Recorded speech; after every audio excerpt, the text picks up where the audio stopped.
The snow was falling like confetti at a funeral, beautiful, but deeply inappropriate for the occasion.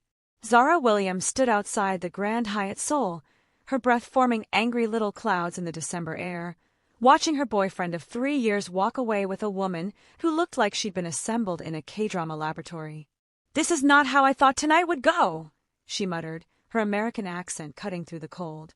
12 hours earlier, she'd been excited. Foolishly, ridiculously excited. Min-jun had finally invited her to his family's Christmas Eve party, the first time in 3 years. She bought a dress. Not just any dress, but the dress. Red, elegant, expensive enough to make her credit card weep. She'd practiced her Korean greetings. She'd even watched a YouTube video on proper bowing etiquette. Maybe I should have watched a video on how to tell when your boyfriend is a cowardly piece of trash instead, she said to no one in particular. A valet gave her a concerned look. "I'm fine," she called out. "Just having a mental breakdown in 4-inch heels. Completely normal." The thing about Min-jun Park was that he'd always been soft. Sweet. The kind of guy who remembered how you took your coffee and left cute notes on your mirror. For 3 years, he'd been her safe space in Seoul, a city she'd moved to for work, knowing absolutely nobody. What he'd never mentioned was that his father was Kwon the Ghost Park, head of the Biko crime family. Or that his family expected him to marry a suitable Korean woman. Or that he had the spine of a chocolate eclair.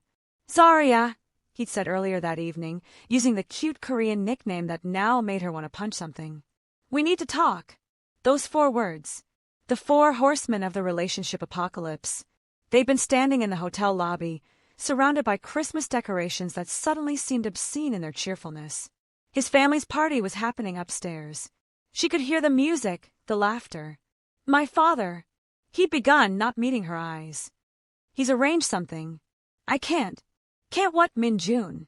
"I can't introduce you tonight. I can't continue this."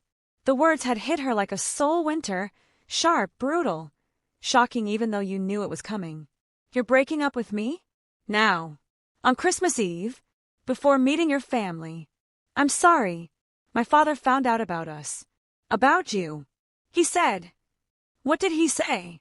Zara's voice had gone dangerously quiet. Min-jun had at least had the decency to look ashamed. "That I need to marry a Korean woman. For the family business. He's already chosen someone. Ji-woo. She's here tonight." And that's when the K-drama villain had appeared. Ji-woo glided into the lobby like she was walking on air, all delicate features and traditional grace. She'd looped her arm through Min-jun's with the confidence of someone who'd never been told no in her entire life. "Is this her?"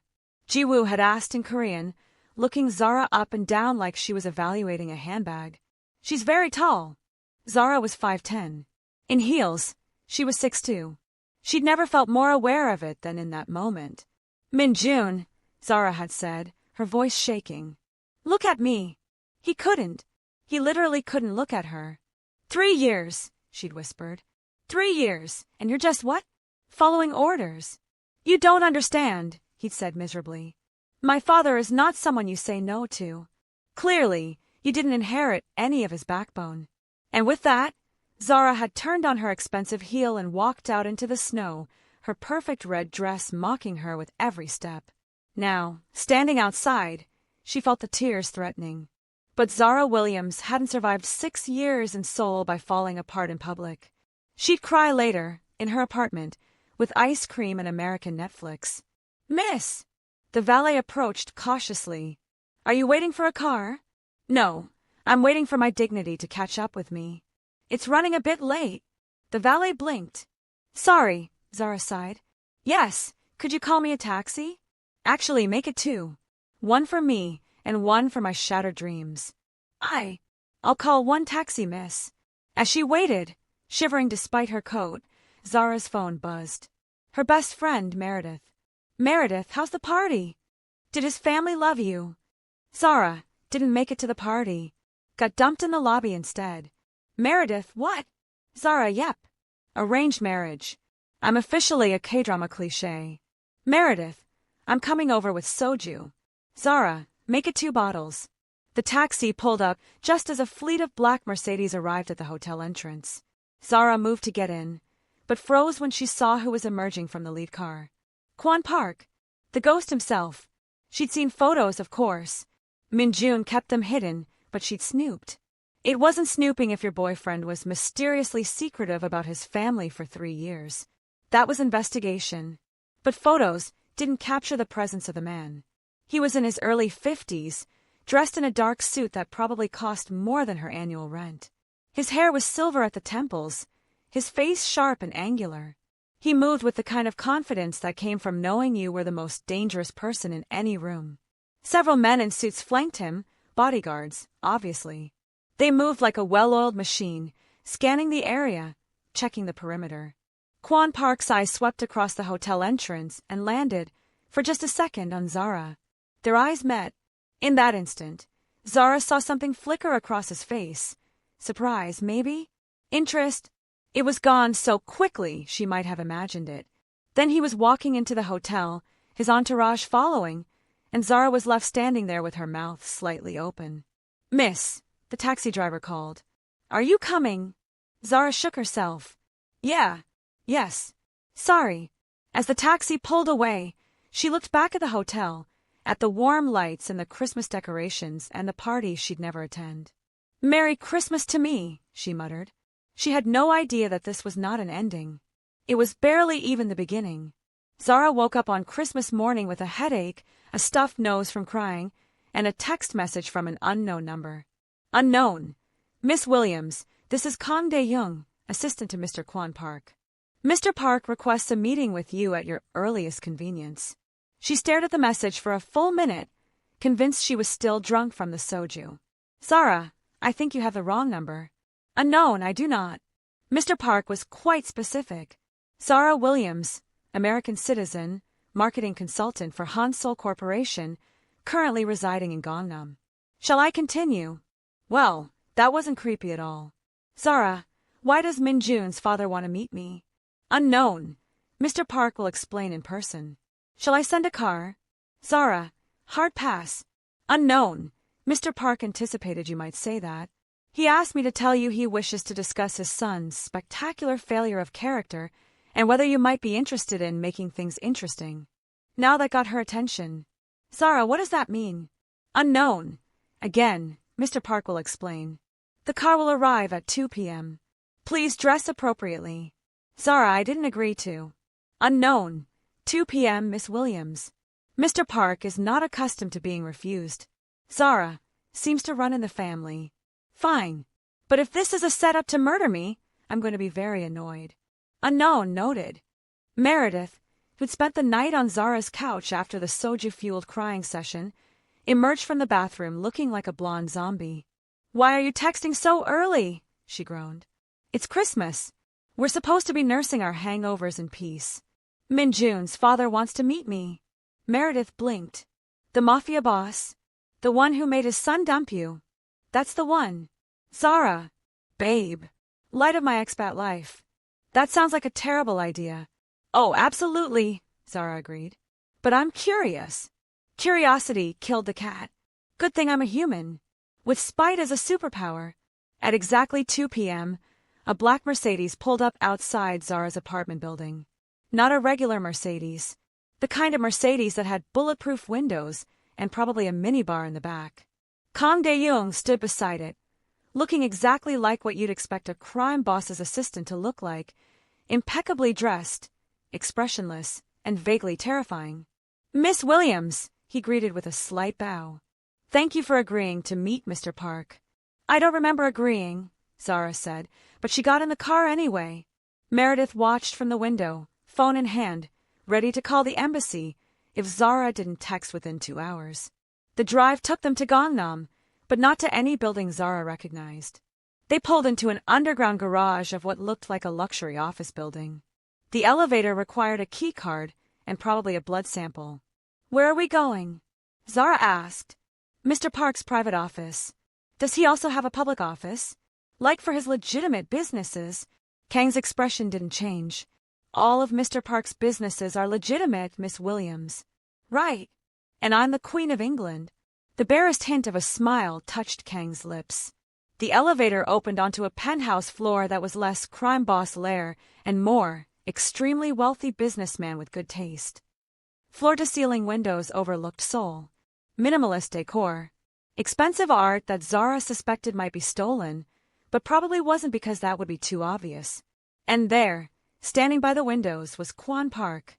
He turned as she entered, and Zara felt that same jolt she felt last night. Up close, without the snow and the crowd and the emotional devastation, he was even more striking. Sharp jawline, dark eyes that seemed to catalog everything about her in an instant, and an air of authority that was frankly unfair. "Miss Williams," he said in perfect, slightly accented English. "Thank you for coming. Did I have a choice?" "Everyone has a choice," he replied smoothly. "Some choices simply have more interesting consequences than others. Please sit." He gestured to a seating area, modern couches that probably cost more than a car. Zara sat, keeping her posture straight, her expression neutral. She'd learned to project confidence in Seoul, even when she felt like an imposter. Kwon sat across from her, studying her with an intensity that should have been uncomfortable but was somehow not. "I owe you an apology," he said. Of all the things Zara had expected, that wasn't one of them. "Excuse me. My son's behavior last night was unacceptable. The manner of your dismissal reflected poorly on my family. He dumped me," Zara said bluntly, "in a hotel lobby. On Christmas Eve. There's no non-poor way for that to reflect." Something that might have been amusement flickered in Kwon's eyes. "True. Nevertheless, you deserve better." "Then why arrange a marriage for him? Why force him to?" "I didn't force him to do anything," Kwon interrupted. "I presented him with two options: marry Ji-woo and solidify an important alliance, or tell me he loved you enough to refuse.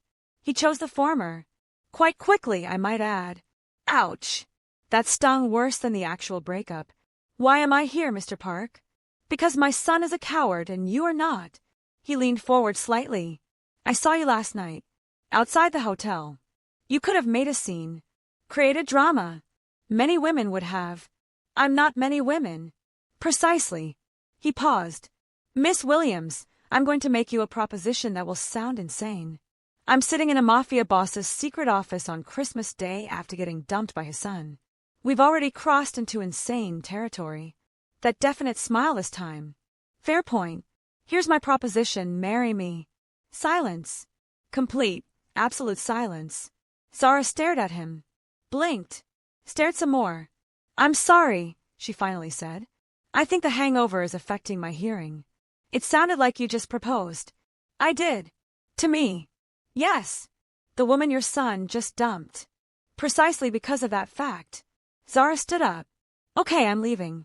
This is clearly a mental breakdown or a prank show or—" "Sit down, Miss Williams."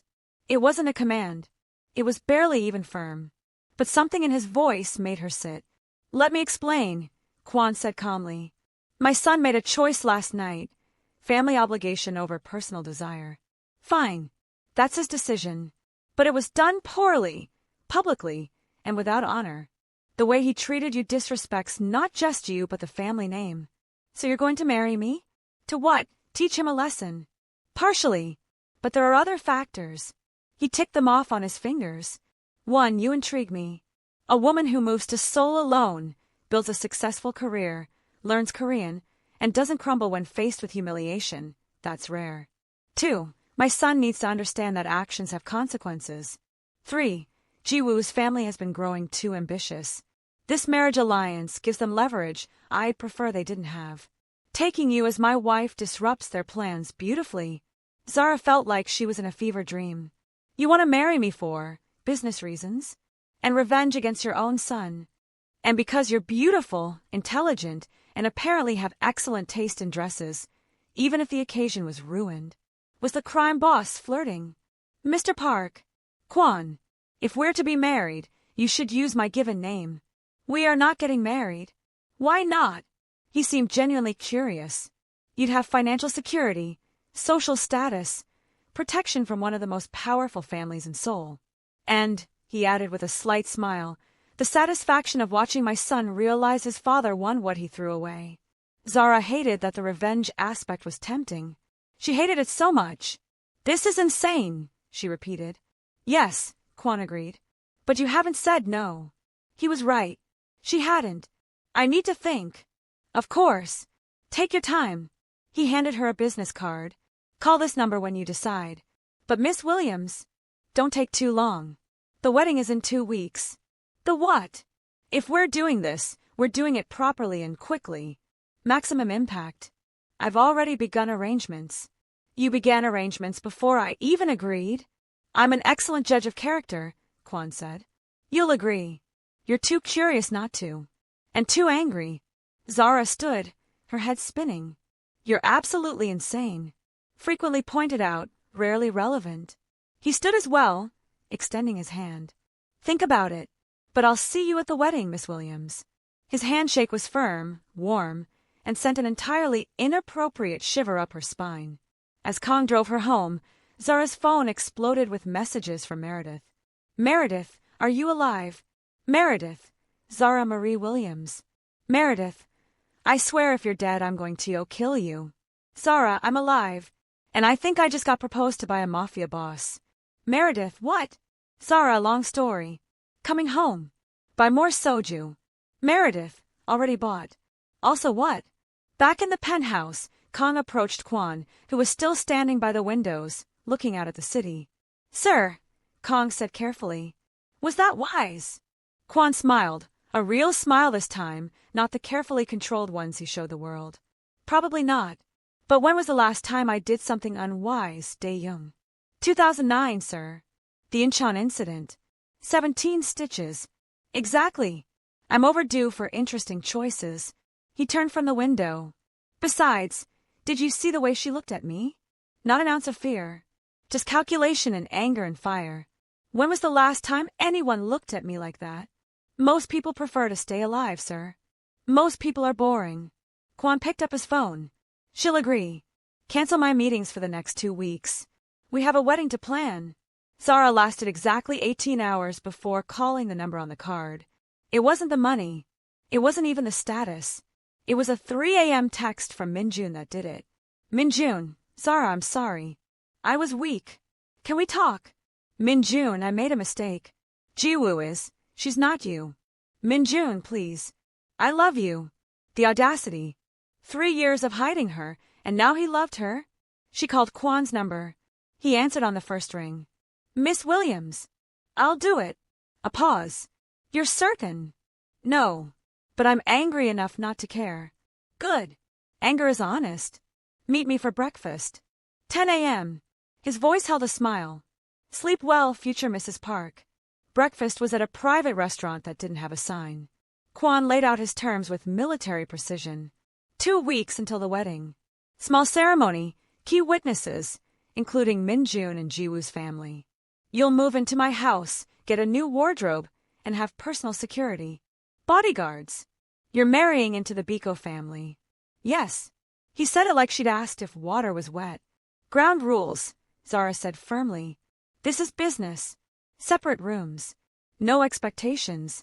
And 1 year maximum. Then I get a settlement. 2 years. More believable. 1 year. 2 years, and I'll throw in a Mercedes G-Wagon. Zara blinked. What color? What do you want? She thought of Minjun's modest Hyundai. Black. Done. He extended his hand. Deal. She shook it. Deal. But I'm calling you Kwon, not honey or anything cutesy. I wouldn't dream of it.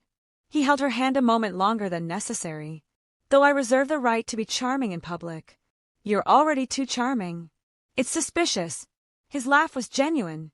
You're going to make my life complicated, aren't you? Count on it. The next 2 weeks blurred together. Designer fittings. Legal documents. Meredith having a continuous breakdown. You're actually marrying the dad, she shrieked. It's just business. It's insane. Also business. The house wasn't a house, it was a compound. Modern, traditional, and fortified like a small country. Your room, Kong said, opening a door to a suite bigger than her entire apartment. Where's your room? Zara asked. Kong blinked, surprised. What? If you're following me around, we might as well be friendly. Do you like coffee? Was that a smile? With Kong, it was hard to tell.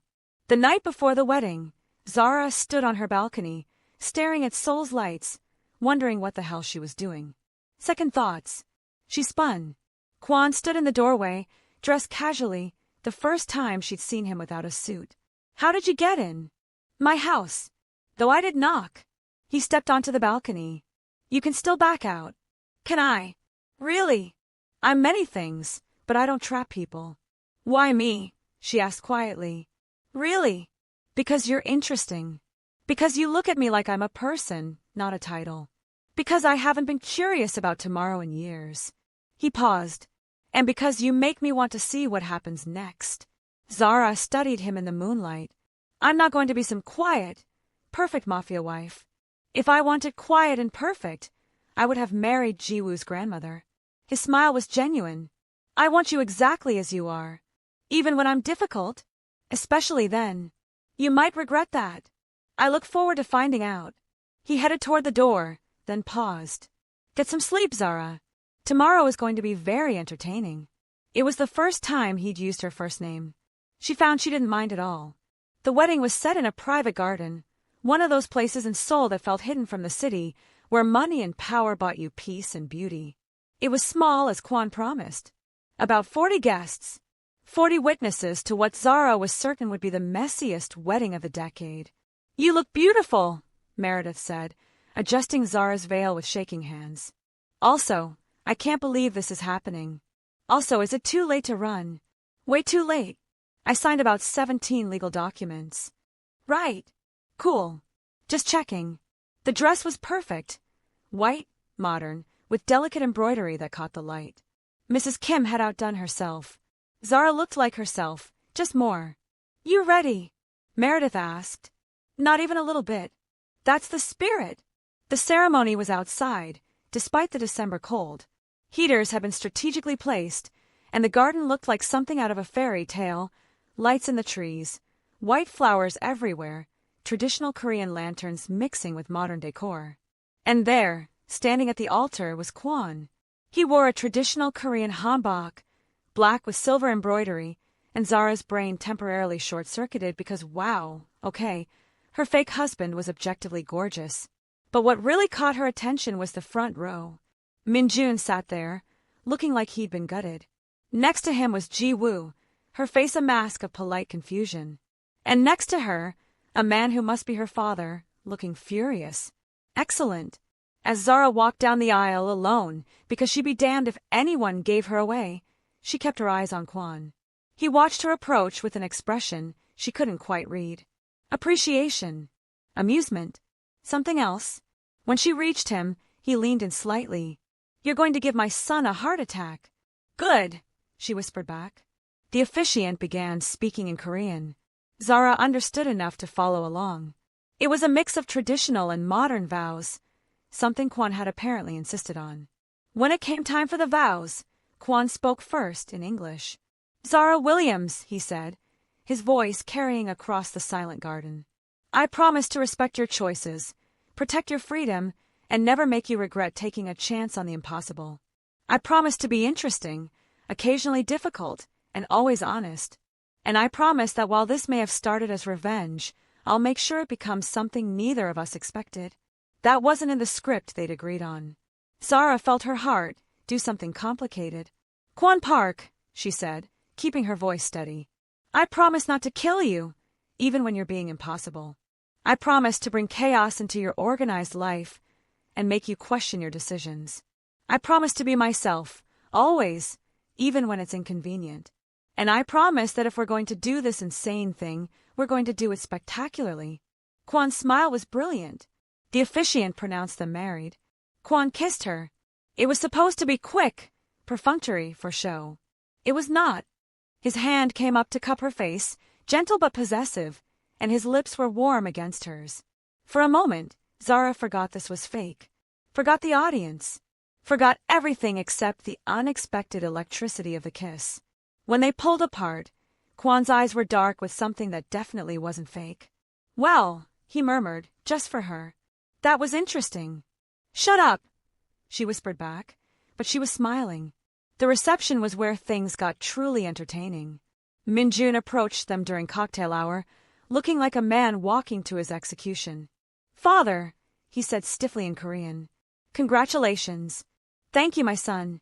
Kwan's arm was around Zara's waist, casual but claiming. You remember Zara, of course. The look on Minjun's face was priceless. Hurt, confused, and distinctly nauseated. How could you? He asked. And Zara wasn't sure if he was talking to his father or to her. How could I what? Kwan asked pleasantly. Marry a beautiful, intelligent woman. The same woman you discarded. I found her quite available. We were. You ended things, Zara cut in, her voice sweet as poison. Remember? You chose.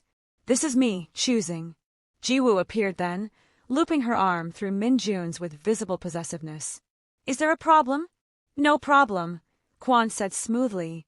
My son was just congratulating us. Weren't you, Minjun? Minjun looked between his father and Zara saw the moment he realized this was deliberate, that his father had done this specifically to teach him a lesson. Congratulations, he said hollowly. As they walked away, Zara felt a laugh building. That was mean. That was justice. Kwan handed her a glass of champagne. How do you feel? Honestly? Pretty good. Is that wrong? Not at all. Revenge is underrated as a motivator. The rest of the reception was a blur of introductions. Business partners, family friends, associates who looked at Zara with varying degrees of confusion and curiosity. She played her part perfectly. Charming, confident, clearly devoted to her new husband. It helped that Kwan made it easy. He stayed close, included her in conversations, and treated her with a respect that felt genuine. You're good at this, she murmured during a break between guests. At what? Acting like we're actually married. Like this is real. Kwan's expression turned serious. Who says I'm acting? Before she could respond, an older woman approached, elegant, sharp-eyed, with the kind of presence that commanded attention. Mother, Kwan said, and Zara felt her stomach drop. His mother. The grandmother. Nobody had mentioned her. Kwan, the woman said, studying Zara with the intensity of a jeweler examining a questionable diamond. You're going to introduce me to your wife, yes? Of course. Mother, this is Zara. Zara, my mother, Park Hae-won. Zara bowed, hoping she got the depth right. It's an honor to meet you. Hae-won said nothing for a long moment. Then, in perfect English, you're the one my grandson was dating. Yes, ma'am. And now you're married to my son instead. She turned to Kwan. This is quite the family drama you've created. Minjun made his choice. I made mine. Hae-won turned back to Zara. Walk with me, daughter-in-law. It wasn't a request. Zara glanced at Kwan, who gave the slightest nod of encouragement. She followed Hae-won to a quieter corner of the garden, her heart pounding. You're American, Hae-won said. Yes, ma'am. Black. Also yes. Young enough to be his daughter. I'm 32. That would require some impressive teenage parenting. Hae-won's lips twitched. Almost a smile. You have spine. Good. My son needs someone with spine. She paused. This marriage, it's revenge, yes? Against Minjun. No point lying. It started that way. And now, I don't know what it is. Hae-won studied her for a long moment. My son hasn't smiled, truly smiled, in 16 years. Not since his wife died. Today I've seen him smile 3 times. Because of you. She stepped closer. I don't care why you married him. I don't care about the scandal, or what society thinks. But if you hurt him, if you break what's left of his heart, I will make you regret ever coming to Korea. Am I clear? Crystal. Good. Hae-won's expression softened slightly. Welcome to the family, Zara. Try not to let it eat you alive. She walked away, leaving Zara slightly shaken and oddly touched. Kwan appeared beside her. Well, did she threaten you? Thoroughly. That means she likes you. If she didn't, she'd just ignore you. Your family is terrifying. You married into the Biko family. What did you expect? He offered his arm. Come on. Let's dance. Give them something else to gossip about. The band was playing something slow and romantic. Kwan pulled Zara close, one hand at her waist, the other holding hers. You survived meeting my mother, he murmured. That's more than most people can say. She loves you. It's sweet. She's terrifying. Both things can be true. They swayed together, the garden lights twinkling around them, Seoul spreading out below. Thank you, Kwon said quietly. For what? For this. For being brave enough to say yes. For making today memorable instead of just strategic. You're welcome. Though I'm mostly here for the free champagne. His laugh was warm against her ear. Liar. Maybe a little. The song ended, but they stayed close, neither quite ready to let go. Zara, Kwon said, his voice low. I know this started as a business arrangement, but I want you to know I don't regret it. Not for a second. Even though your son looks like he wants to throw himself off a bridge. Especially because of that. She laughed, but it caught in her throat when she saw his expression. Serious, intent, and something else. Something that looked dangerously like hope. We should probably mingle, she said, suddenly nervous. Probably. But he didn't move. Or we could leave early. Scandalize everyone by skipping our own reception. Where would we go? I have a place. Private. No guards, no expectations. Just us, figuring out what this is. It was a terrible idea. They should stay, play their parts, cement the illusion. Let's go, Zara said. Kwon's smile was brilliant. Kong, he called out. We're leaving. You're in charge of polite excuses. Kong appeared, expressionless as always. Sir, the reception has only been going for an hour. And it's our wedding. We're allowed to be eager to leave. He took Zara's hand. Come on, wife. Let's escape. They slipped out through a side entrance, leaving behind the party, the guests, and the complicated reality of what they'd just done. In the car, Zara felt giddy, reckless. Did we just ditch our own wedding reception? We absolutely did. Your mother is going to kill you. Worth it. He looked at her, his expression soft in the dim light. Besides, I'd rather spend the evening getting to know my wife than performing for an audience. Getting to know me? We're married. Aren't you supposed to already know me? We did this backwards, remember? Marriage first, everything else after. He squeezed her hand. So let's do it right. Starting now. The car took them to a hammock in the mountains. Traditional, beautiful, utterly private. Inside, someone had prepared everything. Soft lighting, a fire in the hearth, food waiting. You planned this, Zara accused. I hoped. There's a difference. He shed his formal jacket, suddenly looking more relaxed. Are you hungry? Starving. Wedding nerves. They ate and talked, the formality of the wedding falling away. This was different, easy, comfortable, real. Kwon told her about growing up in Seoul, the pressure of the family business, the moment he realized he'd never escape his father's legacy. Zara told him about moving to Korea alone, the loneliness of being different, the constant feeling of not quite belonging. You belong now, Kwon said quietly. If you want to. With me. With this family. Messy and complicated as it is. Do I though? This started as revenge. The best things often start for the wrong reasons. He moved closer. Zara, I'm not good at this. At feelings, at vulnerability. My world doesn't allow for softness. But with you, I want to try. Her heart was pounding. Try what? Being more than just partners in a business arrangement. Being. He paused, choosing words carefully. Being someone worthy of you choosing me for real, not just for revenge. Kwon, you don't have to say anything. I just wanted you to know. He stood, offering his hand. It's late. I'll show you to your room. Her room was beautiful, traditional Korean aesthetics, mixed with modern comfort. Kwon lingered in the doorway. Thank you, he said again. For today. For taking a chance on something impossible. Thank you for asking. He smiled, starting to leave, then turned back. Zara, if you want this to be more than fake, I'm open to that. But only if you want it too. No pressure. No expectations. He left before she could respond. Zara sat on the bed, still in her wedding dress, her mind spinning. She'd married a man for revenge. But somewhere between the proposal and the wedding, between the vows and the kiss, something had shifted. This didn't feel fake anymore. And that was the most terrifying thing of all. The morning after the wedding, Zara woke up in her massive bedroom with a headache, a wedding ring, and the distinct feeling that she'd made either the best or worst decision of her life. Her phone buzzed. A text from Kwon. Kwon, breakfast on the terrace in 30 minutes. We need to discuss your debut. Zara, my what now? Kwon, your introduction to society as my wife. It's unavoidable, I'm afraid. Zara, can't I just post on Instagram like a normal person? Kwon, I don't have Instagram. Zara, of course you don't.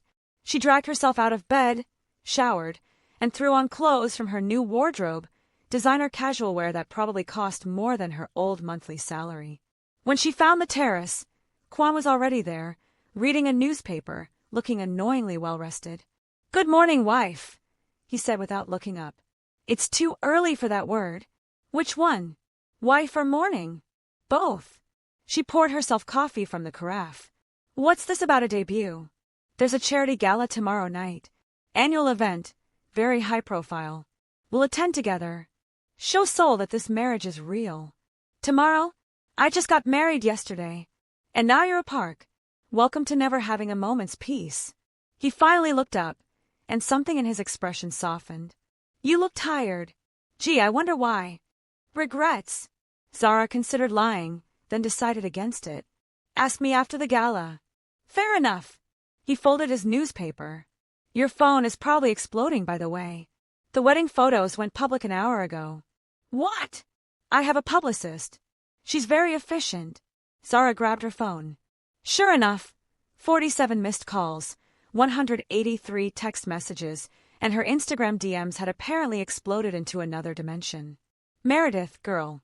The photos. You look like a queen. Meredith. Also Minjun's face in the background is sending me. Meredith, I screenshot it. It's my new phone wallpaper. Random coworker. OMG, is this real? You married the Kwon Park. Another coworker. How did you even meet him? Minjun, we need to talk. That last one made her smile. Zara, no, we really don't. Minjun, this is insane. He's my father. Zara, and? You ended things. I moved on. Way on. Minjun, this is revenge. Zara, this is me living my best life. There's a difference.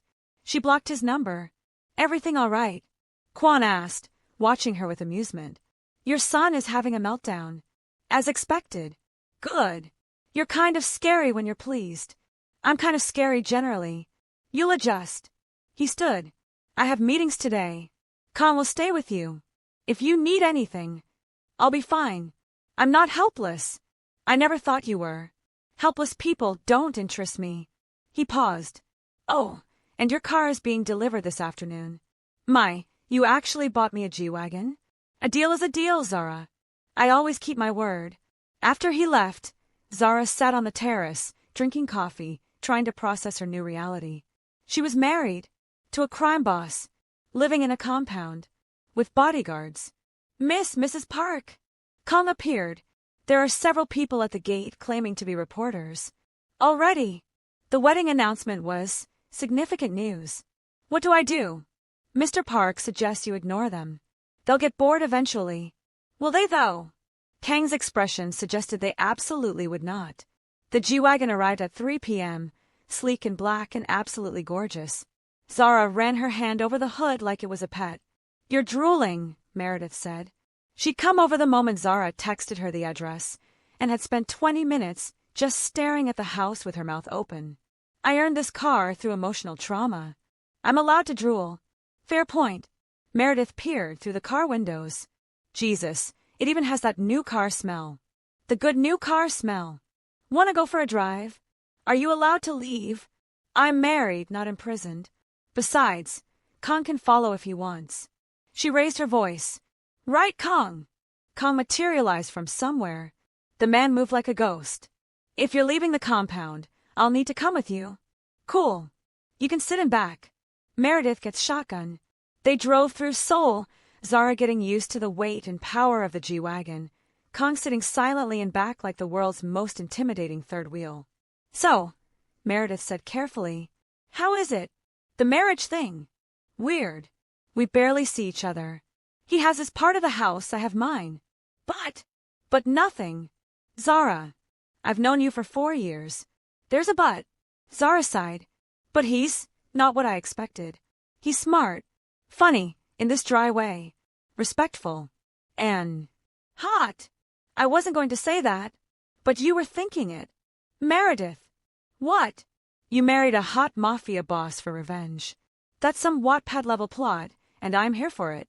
From the back seat, Kong made a sound that might have been a cough, or might have been a suppressed laugh. They ended up at a cafe in Gangnam, sitting outside despite the cold. Zara was halfway through an iced Americano when a woman approached their table. Mid-30s, designer clothes, and a smile that didn't reach her eyes. "You're Zara Williams," she said in English. "Sorry, Zara Park now. I'm Min Seo, Min Jun's sister." "Oh. Oh no. Hi," Zara said carefully. "Can I sit?" Zara glanced at Kong, who'd gone very still. He gave the tiniest shake of his head, but Zara gestured to the empty chair anyway. "Sure." Min Seo sat, ordering a green tea from the hovering waiter. "I wanted to meet you. The woman who married my father. That's me, living the K-drama life. Is this revenge? Against Min Jun? Does it matter?" Min Seo studied her. "You're not what I expected. Min Jun said you were softer. Min Jun didn't really know me." "Clearly." She sipped her tea. "My father is a complicated man, Mrs. Park. Powerful, intelligent, but lonely. He won't admit it, but he is. For him to marry you so quickly, so publicly, you must be special. Or convenient. My father doesn't do convenient. He does calculated." Min Seo leaned forward. "I don't know what your arrangement is, and I won't ask. But I will say this, don't hurt him. Whatever this is, however it started, my father deserves someone who treats him with honor." "I could say the same about me," Zara replied. "Your brother didn't exactly treat me with honor." "No, he didn't. Min Jun is weak. He always has been." She stood. "But you're not. I can see that. So whatever game this is, play it honestly. My father has enough enemies. He doesn't need one in his own home." She left before Zara could respond. "That was intense," Meredith breathed. "That was a warning," Kong said quietly. "From who? Her or Kwon?" "Both, I suspect. The gala was at the Shilla Hotel, one of Seoul's most prestigious venues. Zara spent 3 hours getting ready, with a team of people doing her hair, makeup, and helping her into a dress that was more artwork than clothing. When she came downstairs, Kwon was waiting in the foyer. He wore a tuxedo that was probably illegal in several countries due to how good it looked. They stared at each other. "You clean up nice," Zara said finally. "I was thinking the same thing." He offered his arm. Ready to scandalize Seoul society. Born ready. The car ride was quiet. Zara could feel the nerves building. This was different from the wedding. This was the public debut. Seoul's elite watching, judging, calculating. "Nervous?" Kwon asked. "Terrified." "Good. Fear keeps you sharp." He turned to her. "They're going to talk. About your age, your race, your background. They'll smile to your face and whisper behind your back. 'Thanks for the pep talk. I'm not finished.' They can talk all they want. You're my wife. That makes you untouchable. Remember that." His hand found hers. "And remember, you chose this. You're brave enough to handle it." "What if I'm not?" "Then fake it. I've built an entire empire on strategic confidence." The hotel entrance was chaos. Cameras, reporters, Seoul's glitterati arriving in expensive cars. When Kwon's car pulled up, the crowd went silent. He stepped out first, then offered his hand to Zara. She took it, stepping into the flashbulbs and murmurs and stares. Kwon's arm went around her waist, possessive and protective. "Smile," he murmured. "Show them you belong here." So she did. She smiled like she owned the world. And beside her, Kwon looked at her with something that might have been pride. The ballroom was spectacular. Chandeliers, champagne, Seoul's most powerful people in their finest. Zara felt every eye on her as they entered. "Mr. Park," a man approached, speaking in Korean. "Congratulations on your marriage. This is unexpected." "Life is more interesting when it's unexpected," Kwon replied smoothly, switching to English for Zara's benefit. "Zara, this is Mr. Choi. He runs the Dongbu Group. Mr. Choi, my wife." The word wife sent a strange thrill through her. "Charming," Mr. Choi said, though his smile was glacial. "How did you two meet?" "I stole her for my son," Kwon said pleasantly. He wasn't treating her properly. The shocked silence was delicious. As Mr. Choi stammered and excused himself, Zara leaned into Kwon. You're evil. I'm honest. There's a difference. He snagged 2 champagne flutes from a passing waiter. Come on, let's make them all uncomfortable. They worked the room like a team. Kwon introduced her to business partners, politicians, society wives. Zara played her part, gracious, confident, clearly devoted to her husband. It helped that Kwon never left her side, never let anyone diminish her, never apologized for his choice. You're doing beautifully, he murmured during a break between introductions. I'm exhausted. Do these people ever talk about anything besides money and status? No. It's depressing, isn't it? How do you stand it? I usually don't. That's why I leave early. But tonight, I'm enjoying myself. Because you're making everyone uncomfortable. Because you're making everyone uncomfortable. You have no idea how powerful you are right now, do you? Before she could answer, a voice cut through the crowd. Father! Min-jun stood there, Ji-woo on his arm, both looking miserable. Min-jun, Kwon said coolly. Ji-woo, how lovely to see you both. The tension was thick enough to cut with a knife. Can we talk? Min-jun asked in Korean. Privately. Anything you want to say, you can say in front of my wife. This is insane. You married her to punish me. I married her because she's remarkable. Your inability to see that was your failure, not mine. Ji-woo's grip on Min-jun's arm tightened. This is inappropriate. What's inappropriate? Zara cut in careful Korean, is breaking someone's heart in a hotel lobby. What's inappropriate is choosing status over love. This. She gestured between herself and Kwon. This is just consequence. Min-jun looked like he'd been slapped. Come on, Kwon said to Zara. Let's dance. I'm tired of this conversation. He led her onto the dance floor, pulling her into his arms as a slow song began. This close, she could smell his cologne, feel the warmth of his hand on her waist. You spoke Korean, he said, surprised. I've been practicing. Wanted to make sure I could insult your son properly. His laugh was genuine, warm. You're perfect. I'm really not. No, he agreed. But you're perfect for this. For making them all question their assumptions. For making my life interesting again. He paused. Thank you. For what? For saying yes. For being brave. For wearing that dress that's going to give half of Seoul heart palpitations. Are you flirting with me? Is it working? I'm your fake wife. Flirting seems redundant. Nothing about you is redundant, Zara. The song ended. They stood there, still close, the ballroom noise fading into background static. We should probably, Zara started. Probably, Kwon agreed. Neither of them moved. Finally, calm materialized beside them. Sir, there's a situation. The spell broke. Kwon's expression shifted instantly from soft to sharp. What kind of situation? The Jang family is here. They're asking to speak with you. Kwon's jaw tightened. Now. At a charity gala. Apparently, they heard about your marriage.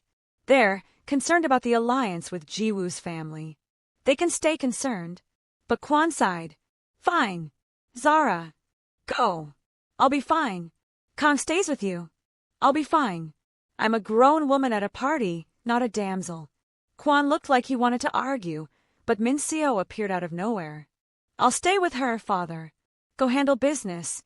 He looked between them, clearly reluctant, then nodded. I'll be quick. As he left, Min Seo linked her arm through Zara's. Come on, let me introduce you to the women who are all dying to know how you landed Seoul's most eligible widower. He's a widower? Oh, he didn't tell you? His wife died 15 years ago. Cancer. He never even dated after. Until you. Zara felt something complicated twist in her chest. This fake marriage was getting very, very real. They got home at midnight. Zara's feet were killing her. Her face hurt from smiling, and she desperately wanted to get out of her dress and into pajamas. Thank you, Kwon said as they entered the house. For tonight. You were magnificent. I was terrified. Same thing often. He loosened his tie. They loved you. Or hated you. Either way, they'll respect you. Is that how it works in your world? Fear equals respect. Usually. He paused at the base of the stairs. I have early meetings tomorrow, but would you like a drink? A real conversation, not a performance. Zara should have said no. Should have gone to bed, maintained boundaries, remembered this was fake. Sure, she said instead. His study was all dark wood and leather, bookshelves lining the walls. Kwon poured them both whiskey. Expensive, smooth, the kind you sipped. To surviving your first gala, he said, raising his glass. To not tripping in these heels. They sat in comfortable silence for a moment. Can I ask you something? Zara said finally. Always. Why didn't you tell me about your wife? Kwon's expression flickered. Min-seo told you. She mentioned it. 15 years ago. 16 now. Soo-yeon. She was... He paused, choosing words carefully. She was good, kind, everything I wasn't. She saw something in me worth saving. I'm sorry. It was a long time ago. But his voice said it still hurt. We married young. She knew what I was, what the family did. She didn't care. Or maybe she thought she could change me. He smiled sadly. She couldn't. But she made me better for a while. Is that why you never remarried? Who would want this life? The danger, the secrets, the compromises. He looked at her. Who would choose this willingly? I did. You chose revenge dressed as marriage. Different thing. Is it though? Zara set down her glass. Maybe I'm here for revenge. But maybe I'm also here because you offered me a choice when your son didn't. Because you treat me like an equal, not a secret. Because I'm what? Complicated. Interesting. Honest about being dishonest, if that makes sense. Kwon laughed. It doesn't, but I appreciate the sentiment. He stood, walking to the window. Do you know what the hardest part of this life is? The loneliness. Everyone wants something. Everyone has an agenda. Trust is a fairy tale. Do you trust me? He turned. You're the only person in my life who isn't here because they have to be or because they want something from me. You're here because you chose chaos over safety. He paused. That's remarkable. I'm not remarkable. I'm just petty enough to marry my ex's dad. You're petty, yes, but you're also brave, adaptable, and far stronger than you think. He moved closer. Zara, I want to be honest with you. Okay. This arrangement. Our deal. I don't think I wanted to stay fake. Her heart stopped. What? I'm not saying I love you. I barely know you. But I like you. I like talking to you. I like how you make me feel less like a monster and more like a person. He ran a hand through his hair, looking uncertain for the first time since she'd met him. And if tonight was any indication, we're good together. As partners. Kwon. I'm not asking for anything. I'm just being honest. If you want to keep this purely business, fine. But if you're open to seeing where this goes. Zara's mind was spinning. This was supposed to be simple. Revenge, money, a G-Wagon. Not feelings. Not this fluttery, complicated thing happening in her chest. I need to think, she said finally. Of course. He stepped back, professional distance restored. Take all the time you need. Nothing changes unless you want it to. Kwon. Yes. Thank you. For being honest. His smile was soft. Always, Zara. Always. Zara didn't sleep. She lay in her massive bed, staring at the ceiling, her mind racing. She'd come here for revenge. To make Min-jun suffer. To get financial security. She hadn't come here to develop feelings for a crime boss 20 years her senior who looked at her like she was sunshine breaking through his permanent darkness. This is a problem, she told the ceiling. This is a big problem. Her phone buzzed. Meredith, obviously still awake. Meredith, I saw the photos from the gala. You two look married. Zara, we are married. Meredith, you know what I mean. Like actually married. Not fake married. There's chemistry. Zara, there's no chemistry. Meredith, girl, that photo of you two dancing?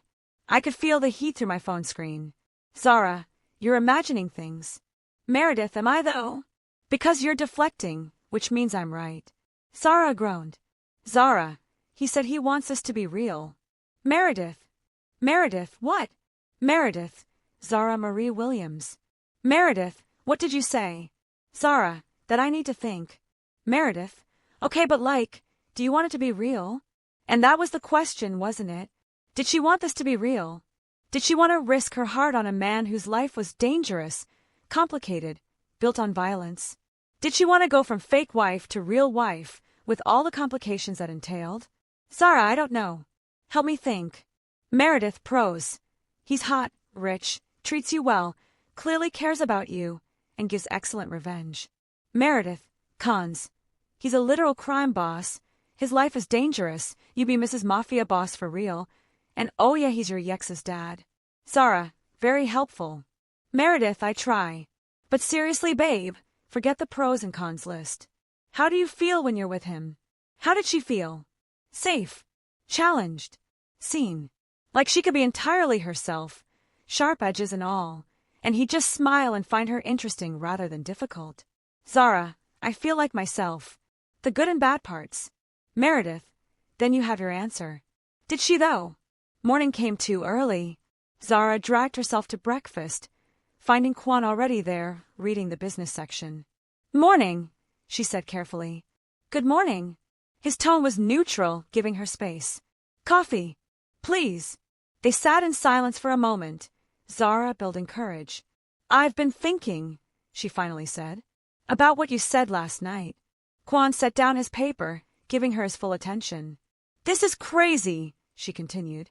You know that, right? We got married for revenge. This whole thing is built on spite and business deals. I'm aware. And you're a crime boss. Your life is dangerous. There are probably a dozen reasons why this is a terrible idea. Also aware. But, she took a breath. But you're also the first person in years who's made me feel like I don't have to be smaller. Who treats me like an equal. Who's honest, even when the truth is ugly. And I like that. I like you. Kwon's expression softened. So here's my counter-proposal, Zara said. We try this. For real. Not fake marriage as a business deal, but real marriage as whatever this is. With one condition. Name it. We date. Properly. Even though we're already married, we date. Learn each other. No pressure, no expectations. Just see where it goes. You want to date your husband? I want to date the man I married for revenge before I decide if I want to stay married to him for real. Kwon laughed, genuine, delighted. You're absolutely insane, says the man who proposed to his son's ex-girlfriend. Fair point. He stood, walking around the table to her, offering his hand. All right, Zara Park. Let's date. Properly. She took his hand. I'm keeping the G-Wagon regardless of how this goes. I wouldn't dream of taking it back. And I get veto power over any criminal activity I find morally objectionable. He blinked. I what? Did I stutter? I'm not being married to illegal weapons trading or human trafficking or... I don't do those things, he interrupted, looking offended. What kind of monster do you think I am? You're a crime boss. How would I know what you do? I run protection services and strategic financial redistribution. You mean extortion and money laundering. See, you understand my business already. We'll be fine. This was insane. She was dating her husband, her crime boss husband, her ex-boyfriend's father who was a crime boss. And somehow, standing there with him, his hand warm in hers, it felt exactly right. First date, she said. Tonight. And you're planning it. Already done. Be ready at 7. Where are we going? That would ruin the surprise. At 7 p.m., Zara found Kwon waiting by the door, casual in dark jeans and a sweater. She'd never seen him in jeans. He looked younger, more relaxed. You own jeans, she said, surprised. I contain multitudes. Come on. The car took them out of Seoul, up into the mountains. Zara watched the city lights fade, replaced by darkness and stars. If you're taking me somewhere to murder me, I'm going to be really disappointed, she said. And here I cancel the assassins specifically for you. They pulled up to what looked like a traditional Korean house, a hanok, nestled in the trees, lights glowing warmly from inside. What is this place? Mine. I bought it years ago, never told anyone about it. It's where I come when I need to remember I'm human.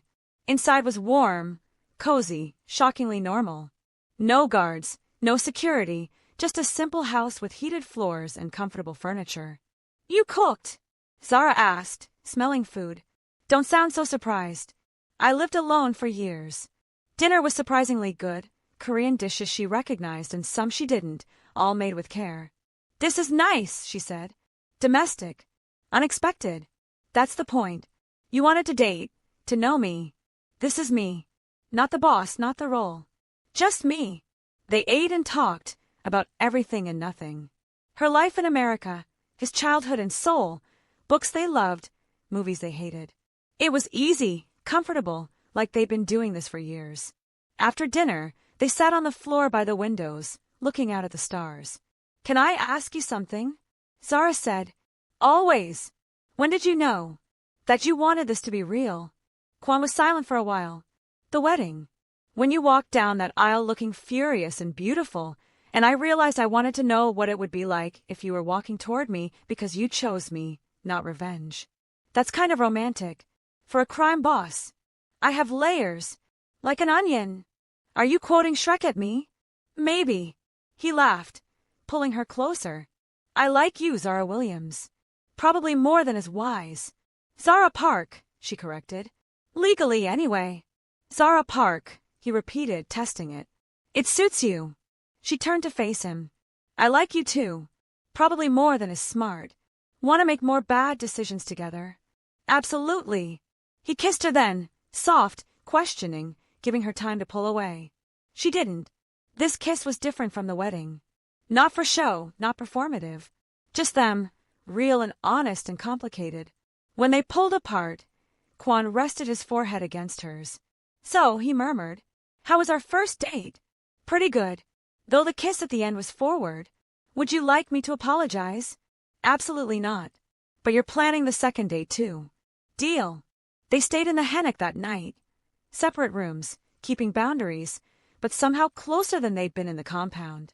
Zara fell asleep thinking that revenge had turned into something unexpected, something that felt dangerously like happiness. 3 weeks into being married, Zara discovered that being a crime boss's wife came with unexpected complications. What do you mean I need approval to get my nails done? She asked Kong, who stood in her doorway looking apologetic. The salon must be vetted for security. Mr. Park's orders. It's nails. What's going to happen? A manicurist attacks me with a cuticle pusher. There was an incident in 2019. I don't want to know. Zara sighed. Fine. Vet the salon. But I'm going crazy being cooped up here. The truth was, she liked being Mrs. Park more than she wanted to admit. The house, the security, the way Kwon looked at her over breakfast like she was the most interesting thing in his world, it was intoxicating. But it was also suffocating. Her phone buzzed. Meredith. Meredith, coffee? I miss your face. Zara, yes. Please rescue me from this golden cage. Meredith. That's the most bourgeois complaint I've ever heard, but I'll allow it. Usual place, 2 p.m.? Zara, perfect. Kong, of course, insisted on coming. So did 2 other guards whose names Zara could never remember. They sat at a nearby table, trying to look inconspicuous and failing spectacularly. So, Meredith said, sipping her iced Americano. How's married life? You've been suspiciously quiet. It's good. Weird. Complicated. Those are 3 very different adjectives. Welcome to my life.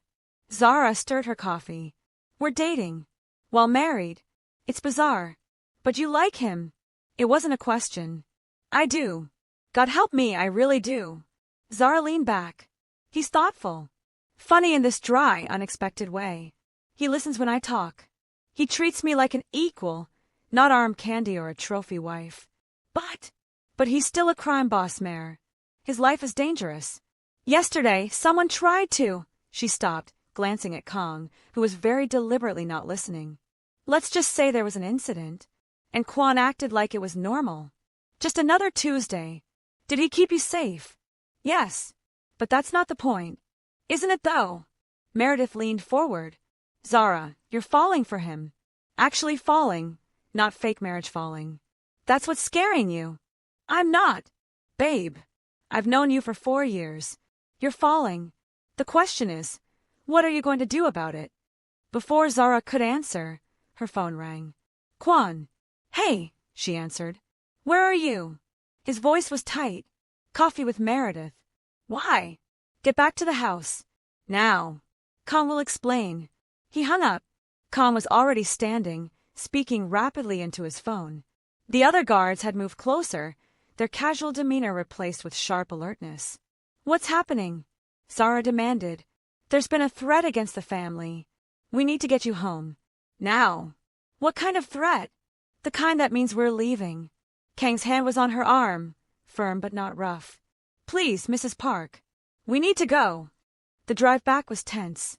Kang made 3 phone calls in rapid Korean, his expression growing darker with each one. Zara's mind raced. Was this about her? About Kwon? Was everyone safe? When they pulled up to the compound, it was chaos. Cars everywhere, men in suits talking into phones, the security heightened to levels Zara had never seen. Kwon was in the foyer, talking to a group of severe-looking men. When he saw Zara, his expression shifted from cold businessman to concerned husband in an instant. "You're safe," he said, pulling her close. "What's going on?" "Inside. Now." He guided her to a study, shutting the door firmly behind them. The Jang family made a move, tried to intercept a shipment, sent a message that they're not happy about our marriage disrupting the Jiwoo alliance. "What kind of message?" Kwon's jaw tightened. "The kind that mentioned you by name." Ice flooded Zara's veins. "They threatened me. They implied that my new wife might be vulnerable. That accidents happen." He ran a hand through his hair, looking more rattled than she'd ever seen him. "This is my fault. I brought you into this world without properly preparing you for what that means. Kwon, you should leave." The words came out harsh, desperate. "Go back to America. I'll give you everything we agreed on, plus more. But you need to leave Seoul. It's not safe." Zara stared at him. "Are you seriously trying to get rid of me 3 weeks into our marriage? I'm trying to keep you alive. By sending me away. That's your solution. Zara, you don't understand. No, you don't understand." She stepped closer, anger replacing fear. "I knew what I was getting into. Maybe not all the details, but I knew your life was dangerous. I chose this anyway. You chose revenge, not death threats. I chose you." The words burst out before she could stop them. Somewhere between the fake wedding and the real dates, I chose you, Kwon. The whole complicated, dangerous package. "So no, I'm not leaving just because some rival family is throwing a tantrum." Kwon looked stunned. "You chose me." "Did I stutter?" "Zara, if something happened to you because of me, then we handle it. Together. Isn't that what marriage means? Even fake ones that turned real." He pulled her close, his face buried in her hair. "You're insane. You married me. What does that make you?" His laugh was shaky. "Just as insane." He pulled back, cupping her face. "I can't lose you. I just found you. Then don't push me away because you're scared." "I'm terrified," he admitted. "For the first time in years, I have something to lose. Someone who matters more than power or status or family legacy." Zara's heart stuttered. "Kwon, I love you." The words came out rough, unpracticed. "I know it's fast. I know it's complicated. But I love you, Zara. And that's why I'm trying to protect you. By sending me away. By giving you a choice. Stay and accept the danger. Leave and be safe. I'll support either decision." Zara looked at him, this powerful, dangerous man who was looking at her like she held his entire world in her hands. "I'm staying," she said firmly. "But we're doing this my way." "What does that mean?" "It means I learn to protect myself. Self-defense, situational awareness, whatever I need. I'm not going to be a liability or a damsel. If I'm Mrs. Park, I'm going to be the kind of Mrs. Park who can handle herself." Kwon's expression shifted from worry to something like pride. "You want me to train you? I want to not be helpless. Can you do that?" "Zara, I can do anything you ask." He kissed her, soft and reverent. "But training starts tomorrow. Today, you're staying locked in this house where I can see you. Deal?" The next morning, Zara woke to find Kwon already dressed, standing by her bedroom door. "Training starts now," he announced. "It's 6 a.m. Threats don't wait for convenient hours. Come on." The compound had a gym she'd never seen, full equipment, mats, everything needed for serious training. A woman was waiting there, compact and dangerous looking. "This is Agent Yoon," Kwon introduced.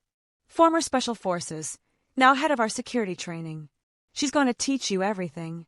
Agent Yoon looked Zara up and down. "You're tall. Good reach. But soft. We'll fix that." "I'm not soft." You're American soft. By our standards, you're marshmallow. Yoon smiled, but it wasn't friendly. Let's see what you've got. The next 2 hours were brutal. Yoon taught her basic self-defense, how to break a grip, where to hit to cause maximum damage, how to use her height as advantage. Zara was sweating, bruised, and more alive than she'd felt in weeks. Not bad, Yoon admitted at the end. You learn fast. We'll make you dangerous yet. Kwon had watched the entire session from the sidelines. When Zara approached him, limping slightly, he handed her water. Satisfied? She asked. Impressed. You didn't quit once. I told you I'm not helpless. No, he agreed. You're magnificent. Over the next week, training became routine. Mornings with Yoon, afternoons learning about the family business, the legal parts, evenings with Kwon, learning to be partners in every sense. Tell me about the Jang family, Zara said one night over dinner. Kwon set down his chopsticks. Are you sure you want to know? I'm your wife. I should understand the players. So he told her about old alliances and new rivalries, about the delicate balance of power in Seoul's underworld, about how her marriage to him had shifted everything. The Jiwoo alliance was strategic, he explained. Her family controls shipping. The Jangs control distribution. Together, they could have boxed us out of several markets. But you married me instead. I married you instead, he confirmed, which broke the alliance and made enemies of both families. So basically, I'm a very expensive middle finger. His laugh was surprised and genuine. That's one way to put it. Do you regret it? Never.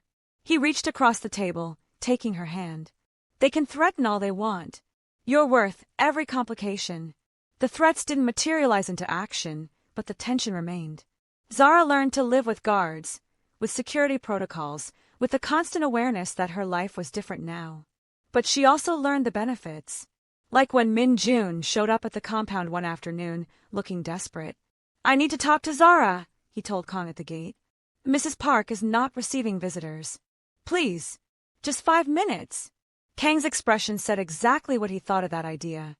No, I'm his son. You're someone who hurt Mrs. Park. That makes you persona non grata. Zara watched from the security cameras in Kwon's office, smiling. Is it wrong that I'm enjoying this? Absolutely not. Kwon stood behind her, arms around her waist. Want me to have him removed? No. Let him suffer a bit longer. She turned in his arms. You know what? I should go talk to him.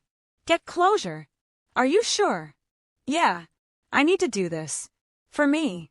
Kwon studied her face, then nodded. I'll be right here if you need me. Zara walked out to the gate where Min Jun waited, looking haggard. When he saw her, his expression crumpled. Zara! 5 minutes! She cut him off. That's all you get. I made a mistake. The worst mistake of my life. Agreed. I should have fought for you. For us. But you didn't.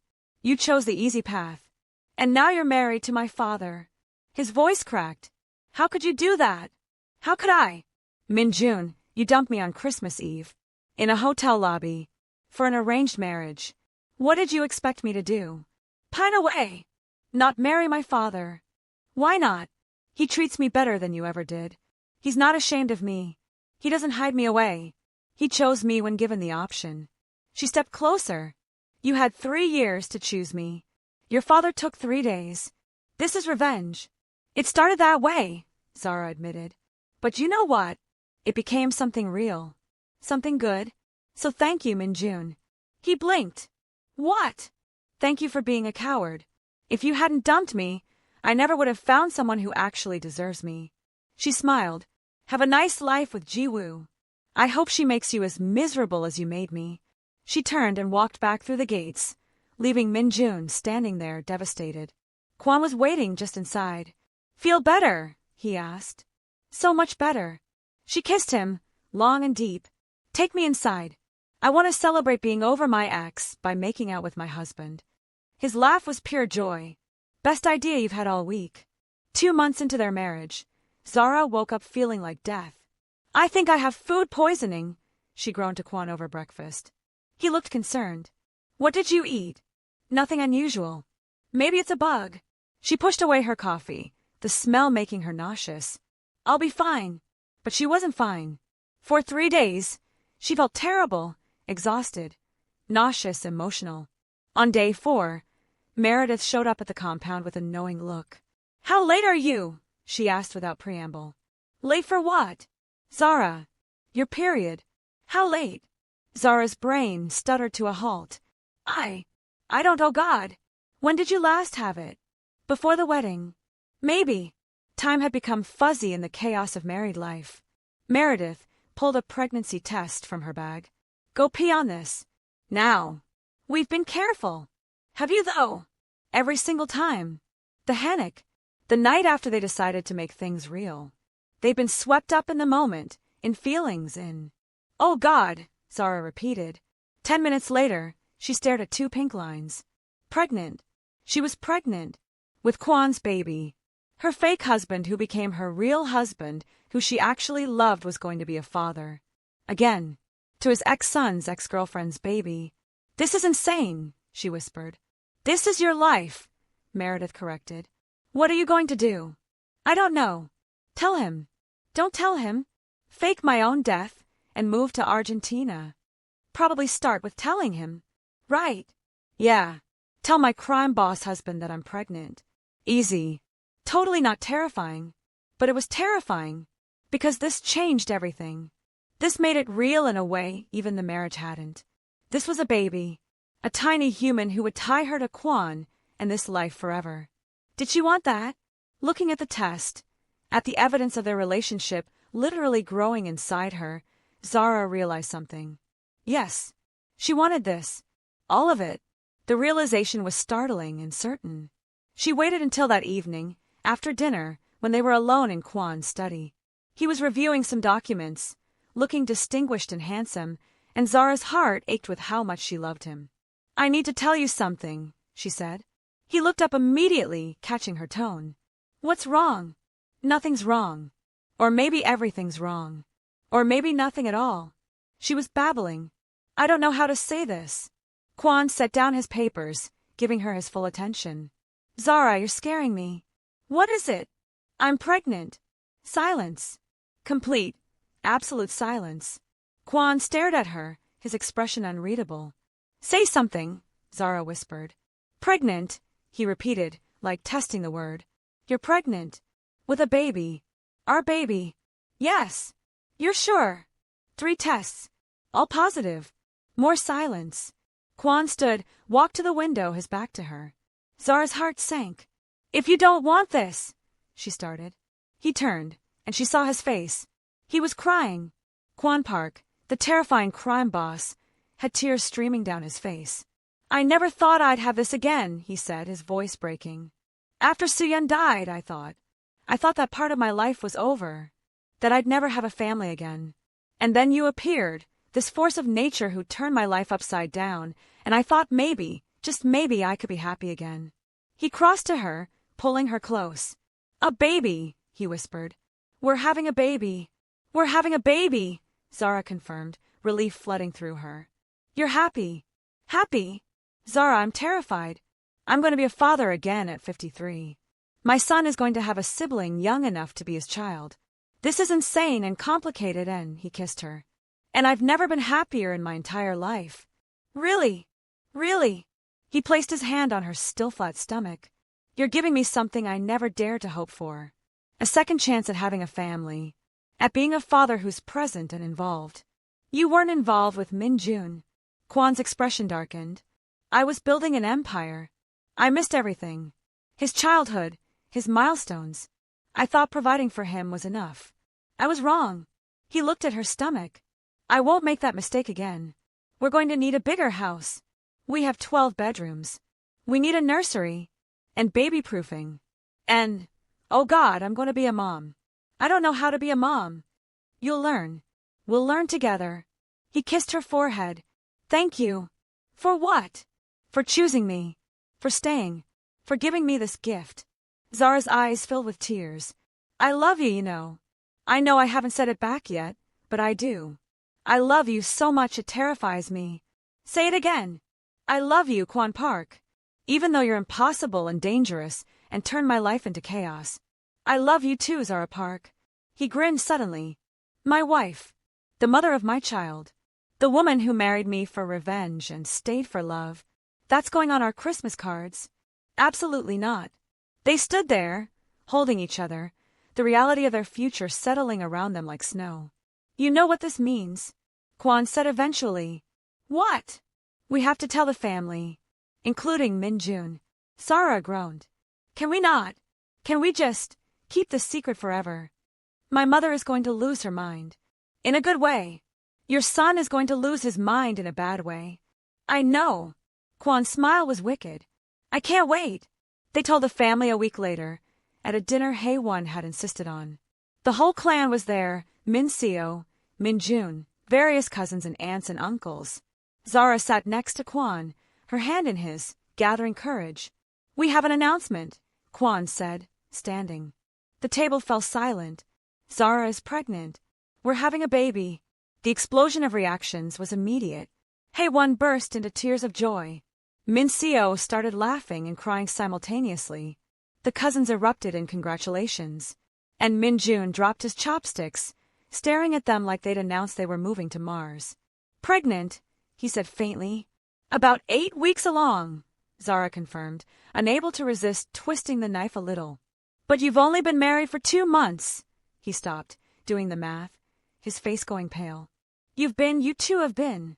Yes, Min-jun, Kwon said calmly. My wife and I have been intimate. That's generally how pregnancy occurs. That's my father. Min-jun exploded. How can you with him? Easily, Zara said sweetly. Very easily and very enthusiastically. Min-seo choked on her wine. Hae-won tried and failed to hide her smile. This is disgusting, Min-jun said. This is a family, Kwon corrected coldly. My family. If you can't be happy for us, you're welcome to leave. Min-jun stood, his chair scraping back. This whole thing is insane. You're insane. All of you. He stormed out. Ji-woo, who'd been sitting silently beside him, looked between the door and the family, then made her choice. She stayed seated. Congratulations, Mrs. Park, she said quietly. I hope you'll both be very happy. It was possibly the first genuine thing Zara had heard her say. After dinner, Hae-won pulled Zara aside. A baby, she said, her eyes misty. I never thought I'd see Kwon have another child. He's happy, Zara said. Really happy. I can see that. He glows when he looks at you. Hae-won took her hand. I judged you when you married him. I thought it was revenge. A scheme. Something temporary. I was wrong. It started as revenge, Zara admitted. But it became real, so fast I didn't even notice until I was already in love. The best loves are the unexpected ones. Hae-won squeezed her hand. Take care of my son, Zara. And let him take care of you. He needs to feel useful. He's very useful. Trust me. Hae-won's laugh was delighted. I like you more every day. That night in their bedroom, Zara had officially moved into Kwon's room a month ago. They lay together, Kwon's hand on her stomach. A baby, he kept saying, like he still couldn't believe it. You're going to be insufferable about this, aren't you? Absolutely. I'm going to be the most overprotective, annoying husband in Seoul. You're already that. I'll be worse. He kissed her stomach. Hello in there, little one. Your mother is the most extraordinary woman in the world, and I'm going to spend the rest of my life making sure both of you know how loved you are. Zara's eyes filled with tears. Damn pregnancy hormones. I'm scared, she admitted. Of what? Everything. Being a mom. Raising a kid in your world. What if something happens? What if the Jang family? They won't. Kwon's voice was steel. I'll make it clear that any threat to you or our child will be met with consequences they can't imagine. You're under the protection of the Biko family now. Both of you. That's very mafia of you. I'm very mafia. He pulled her close. But I'm also just a man who loves his wife and is terrified of being a father again and has no idea what he's doing. We'll figure it out together. Together, he agreed. Like everything else. Outside, Seoul glittered in the darkness. Inside, they held each other, 3 hearts beating as one. Zara, Kwon, and the tiny life they created. From revenge to love to family. It was the most unexpected happy ending Zara could have imagined. And she wouldn't change a single thing. 1 year later. Stop fussing, Zara told Kwon, who was adjusting the baby's blanket for the third time in 2 minutes. She might be cold. It's June. In Seoul. She's not cold. She might be too hot then. Kwon. He looked up. Sheepish. Sorry. I'm nervous. They were at the park. A public park, with Kong and 2 other guards nearby but trying to look casual. 6-month-old Hannah Park slept peacefully in her stroller, oblivious to her father's anxiety. You're allowed to take your daughter to the park without requiring a security detail, Zara said. You're the one who insisted on the guards. After the incident with the photographer. He was just taking pictures. He was taking pictures of our baby without permission. That required intervention. Kwon had intervened by buying every photo and the photographer's entire memory card. For an exorbitant amount of money. You're impossible, Zara said fondly. And yet you married me. Biggest mistake of my life. Liar. He kissed her, soft and familiar. You love me. Unfortunately. She looked at Hannah, sleeping peacefully, perfect and beautiful. Think she'll grow up normal? With us as parents? Absolutely not. Fair point. A figure approached their bench. Min-jun, looking nervous. Can I see her? He asked quietly. Kwon and Zara exchanged glances. They'd been working on family therapy, all of them. It was slow, awkward, but progress was happening. Sure, Zara said. Min-jun peered into the stroller, his expression complicated. She's beautiful. She has your nose, Kwon said. She has your nose, which I have. It's the park nose. Exactly. Min-jun looked at Zara. I'm sorry. For everything. I was a coward. Yes, you were. But I'm glad. I'm glad you're happy. Both of you. Even if it's weird. It's very weird, Zara agreed. But it's also good. Yeah. Min-jun straightened. I should go. Ji-woo is waiting. He paused. We're expecting too. Not married, but expecting. Congratulations, Kwon said and meant it. After Min-jun left, Zara leaned into Kwon's shoulder. We're doing okay, right? She asked. We're doing better than okay. We're doing magnificent. Hannah woke up, blinking sleepily, then smiling when she saw her father. Kwon lifted her carefully, cradling her close. Hello, beautiful girl, he murmured. Did you have a good nap? Watching them together, her powerful, dangerous husband reduced to putty by a 6-month-old, Zara felt her heart overflow. She'd come to Seoul looking for a fresh start. She'd found Kwon looking for revenge. She'd stayed for love, and now, watching her family in a Seoul park on a perfect June afternoon, she realized something. Sometimes the best love stories start with the worst decisions. And sometimes, the best revenge is living so well that you forget you ever needed it in the first place. I love you, she told Kwon. He looked at her, Hannah in his arms, happiness radiating from every pore. I love you too, Zara Park. My wife, my partner, the love of my life. He grinned. My best-worst decision. Same, she said, kissing him while their daughter giggled between them. Same. The end. From a Christmas Eve betrayal to an unexpected marriage to real love and a family, Zara and Kwon's story proves that sometimes the best happily ever after start with the most outrageous acts of revenge.